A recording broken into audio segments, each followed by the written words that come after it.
আসসালামু আলাইকুম এভরিওয়ান। আজকে আমি দেখাতে যাচ্ছি আমাদের বাসার সবার প্রিয় নাস্তা পিজ্জা, যেটা আমাদের বাসায় সবাই পছন্দ করে। তো শুরু করছি সসেস দিয়ে, আর এরপর আসে পিজ্জার ব্রেড পোর্শনটা, ময়দার খামির।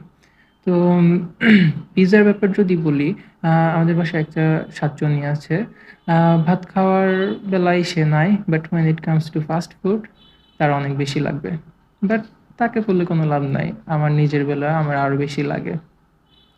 তো এই যে পিজ্জার ব্রেড পোর্শনটা তৈরি করে নিল, আর কাঁটা চামচ দিয়ে যেই ফুটাটা করছে এটা পিজ্জার ব্রেডটা যাতে বেশি না ফোলে এর জন্য।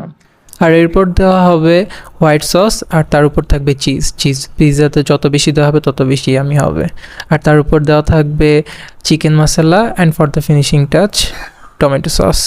আর সব শেষে পিৎজাটি ওভেনে দেওয়া হবে 20 মিনিটের জন্য, আর 20 মিনিট শেষে আমাদের পিৎজা কমপ্লিট।